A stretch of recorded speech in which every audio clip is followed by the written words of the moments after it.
There's a kind of intelligence that doesn't show up on report cards or IQ tests. It's not about solving equations or memorizing facts. It's the kind of mind that sees too much, feels too deeply, and thinks too fast for the world around it to keep up. If you've ever sat in a room full of people and felt like you were on a slightly different frequency, not better, not worse, just elsewhere, you might already know what this video is about.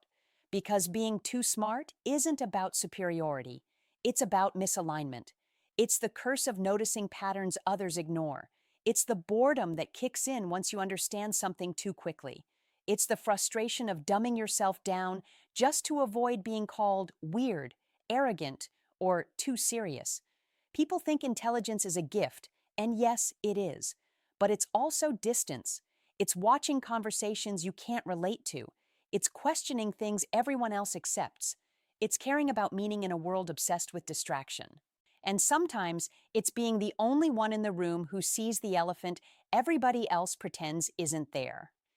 If you've ever wondered why you feel misunderstood, why you click with so few people, or why your brain won't just relax like everyone tells you to, this might be the answer. These are 7 signs you're not just smart, you're too smart for most people. The question is, which sign is yours? Part 1. You question everything. One of the first signs that you're operating on a different level than most people is your inability to accept things at face value. While others nod, agree, or simply move on, you pause. Your mind instinctively asks, why? How? Is that actually true? It's not rebellion. It's not arrogance. It's mental reflex. Your brain is wired to scan for truth the same way other people scan for convenience. Imagine you're in a group chat. Someone sends a random fact like, humans use only 10% of their brains. Everyone reacts with laughing emojis and fire reactions. But you? You open a new tab, search it, read the real research, and find out it's a myth from the 1800s. You don't do it to prove anyone wrong. Your mind just refuses to digest misinformation. You don't trust surface-level answers because surface-level answers are where ignorance breeds. Psychologists call this epistemic curiosity, a hunger not just for information, but for accuracy. Most people want to feel right. You want to know what's right. That difference changes everything. It makes you harder to manipulate, harder to fool, harder to emotionally control, but it also makes you harder to relate to. People sometimes think you're being difficult or overthinking, when in reality, you're simply thinking properly. And here's the part no one tells you. Questioning everything comes with a cost. It creates mental distance. While others live comfortably inside shared assumptions, you stand outside the circle, analyzing the walls everyone else pretends aren't there. You can't unsee the flaws in logic, the inconsistencies in human behavior, the gaps in explanations. You're not trying to be a skeptic, you just are. That's why conversations that work for most people don't work for you. Gossip feels pointless. Blind traditions feel absurd. Political debates feel like emotional theater. You're not entertained by noise, you're searching for signal. And because of that, you connect only with those who also question, challenge, and dig. Your tribe is smaller, but it's real. So if people have ever told you, you think too much, why can't you just accept it? You always need proof. What they truly mean is, you notice things I ignore. And that's not a flaw. That's the first sign you're not just smart. You're too smart for the average environment you're placed in. The world wants followers. Your mind was built to verify. Part 2. You get bored. Fast. Another unmistakable sign that you're operating on a higher intellectual frequency is your low tolerance for mental monotony. You don't just get bored, you shut down when your mind isn't challenged. A new job, hobby, or routine may feel thrilling at first, but the moment you figured out the pattern, mastered the logic, or solved the problem, your brain quietly whispers, next. People mistake this for inconsistency. They think you're flaky, unfocused, or unable to commit, but the truth is the exact opposite. When something genuinely challenges you, you become obsessed, hyper-focused, almost unstoppable. The problem isn't commitment. The problem is lack of stimulation. Your mind craves novelty, depth, and friction. When life becomes predictable, your neurons go silent. This is what psychologists call the novelty seeking paradox. The higher your intelligence, the faster your brain consumes and completes experiences. What excites others for months might satisfy you for a week. While most people enjoy repetition because it brings comfort, your brain interprets repetition as intellectual suffocation. You need puzzles, risks, complexities, and unanswered questions just to feel alive. This is why you see patterns others don't, why you outgrow environments faster than people expect, why you can learn in days what takes others years. But here's the catch: your hunger for stimulation can create chaos if you don't learn to control it. You may jump from idea to idea, job to job, even relationship to relationship, not because you don't care, but because your mind is built like a rocket, not a bicycle. Routine is a cage. Predictability feels like slow death. That's also why many highly intelligent people procrastinate until the last minute. It's not laziness, it's the brain forcing a challenge to exist by waiting until the pressure makes the task mentally engaging again. You don't work better under pressure. Your brain simply refuses to activate unless the stakes are high enough to trigger dopamine level curiosity. But here's the deeper truth: boredom is not your enemy. It's a signal, a mental indicator that you've outgrown your current layer of existence. The goal isn't to escape boredom with distraction, but to upgrade your playground: harder books, bigger goals, deeper topics, new arenas. You're not addicted to chaos. You're addicted to growth. And because growth requires challenge, anything easy becomes unbearable. So when people say, you never stay interested in one thing, you're always looking for the next big thing. You can't just chill like everyone else. What they don't understand is this: your brain was not built for autopilot, it was built for evolution. Part 3: You argue with yourself inside your mind. One of the clearest signs you're not just smart, but running on a different level entirely, is the constant inner debate happening inside your head. While most people think in straight lines, you think in branches. Every idea you have instantly meets its own counterargument. Every belief you consider is tested before it's accepted. Your brain isn't a quiet room, it's a courtroom, and every thought is cross-examined before it's allowed to exist. You don't just think, you double think, reverse think, and rethink. You imagine different outcomes, build mental simulations, and predict reactions long before reality even arrives. That's not overthinking, that's high-level cognitive processing. What others call indecision is often just your brain running multiple possibilities at once, like a chess player planning 10 moves ahead. This mental debate isn't insecurity, it's intellectual integrity. You don't settle for being right. You want to know why you're right. You reject blind certainty because certainty without questioning is just ego with good lighting. And yet, this gift comes with a curse, because the more angles you can see, the harder it is to choose just one. While others act quickly because they stop thinking early, you struggle because you keep thinking accurately. You can't just believe something because someone said it. You need logic. You need evidence. You need the version of the truth that survives your internal interrogation. That's why you rarely feel fully satisfied with your own answers. Even when you reach a conclusion, a voice in your head whispers, yes, but what if you're missing something? That self-checking mechanism protects you from mistakes, but it also keeps you from peace. Psychologists call this dialectical reasoning, the ability to mentally hold two opposing ideas and analyze them without emotional panic. It's the mental engine behind philosophers, scientists, inventors, and deep thinkers throughout history. Socrates didn't call it overthinking, he called it wisdom, but in real life, it makes you look intense. People think you're disagreeing when you're actually calibrating truth. They think you're stubborn when you're simply refusing to accept the first answer that feels good. They think you're arguing with them when you're really arguing with yourself aloud. Here's the real secret: you don't debate because you enjoy conflict. You debate because your mind refuses to settle for half-truths. And if anyone ever told you, you make everything complicated, you always play devil's advocate. Why can't you just let things be? The real translation is, you think on a level I don't usually reach. Your mind is not loud because it's broken. It's loud because it works too well. Part 4. you feel emotionally out of sync with others. Another powerful sign that your intelligence operates on a different wavelength is the way you feel emotions differently, not less, not more, but with a kind of depth and precision that most people don't even notice in themselves. You don't just hear what people say, you register tone shifts, micro expressions, pauses, and emotional subtext like a human scanner.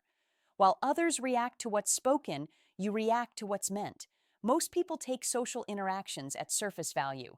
You, on the other hand, can sense tension in a room before anyone admits it. You can tell when someone is smiling but hiding something. You notice the silence behind the laughter. And sometimes you're the only one who feels the emotional temperature drop or rise, even when everyone else seems oblivious. This isn't sensitivity in the fragile sense, it's emotional pattern recognition. Your brain doesn't just analyze information, it analyzes energy. And because you pick up the emotional data others ignore, you often feel like you're reacting to something invisible. But here's the heavy part. When you understand too much, you often feel too much.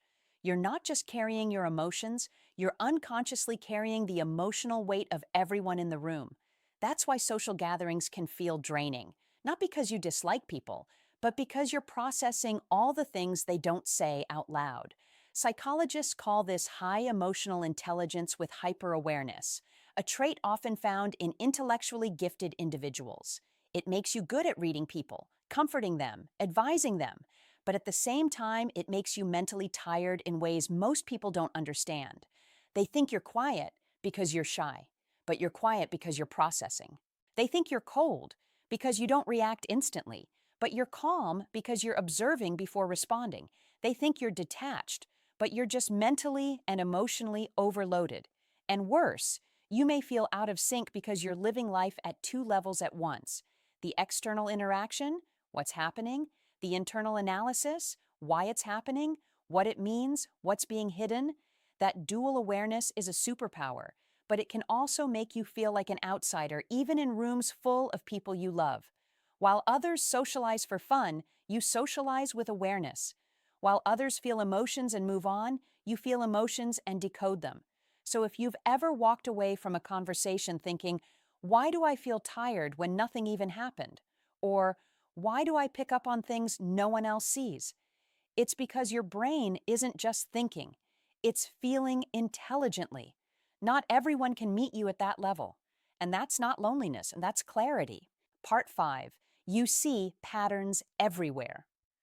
One of the most revealing signs that you're mentally operating on a level most people never reach is your automatic ability to detect patterns everywhere. You don't just see events, you see connections. You don't just hear words, you sense motives. You don't just notice life, you decode it. Most people experience reality as a series of random moments. But to you, life is a network of cause and effect, subtle repetitions, hidden intentions, and unspoken rules. A stranger's tone, a repeated number, a shift in routine, a tiny change in someone's behavior, these are not nothing to you. They're data, and your brain is constantly forming maps out of it.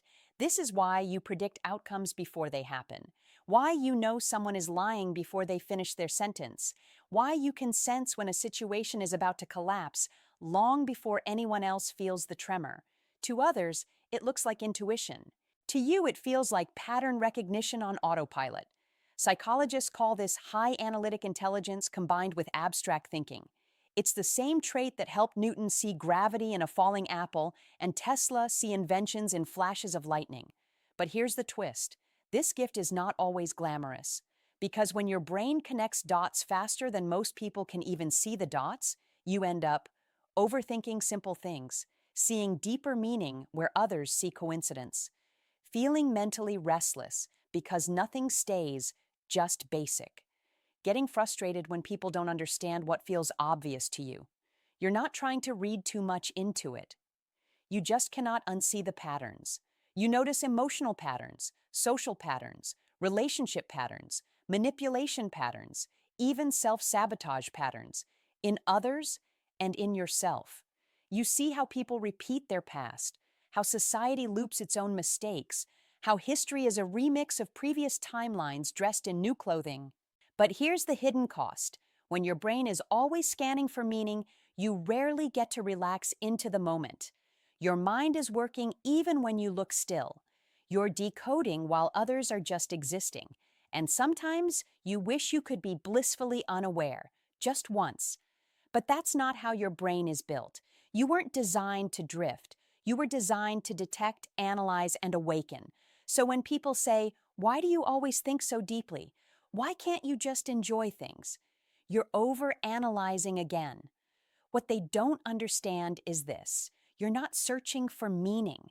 You're seeing the meaning that's already there, before they do. That's not paranoia. That's intelligence in motion. Part 6. You hate small talk and crave depth. Another unmistakable sign you're mentally built differently is your complete inability to enjoy shallow conversations. You can do it. You can smile, nod, talk about the weather, pretend to care about celebrity drama, but inside, every second of small talk feels like sandpaper on your brain.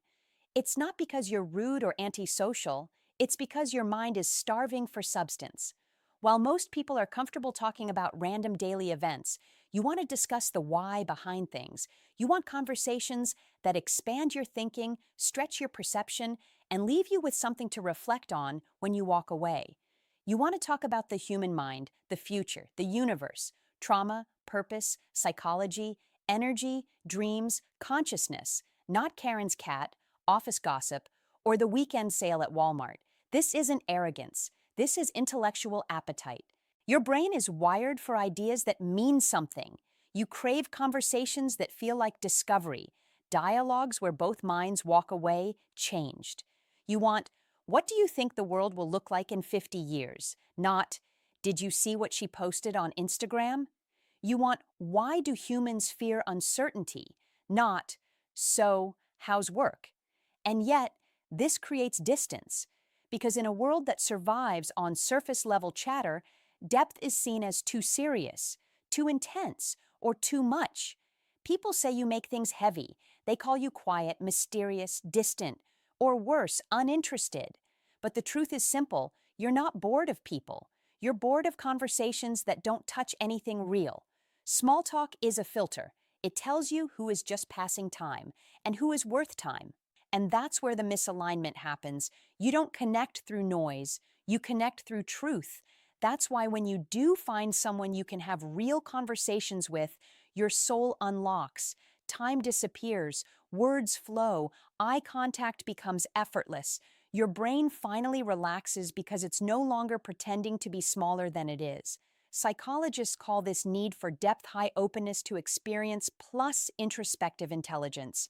You don't want entertainment. You want exchange. You don't want distraction. You want meaning. To some people, talking is just a way to fill silence.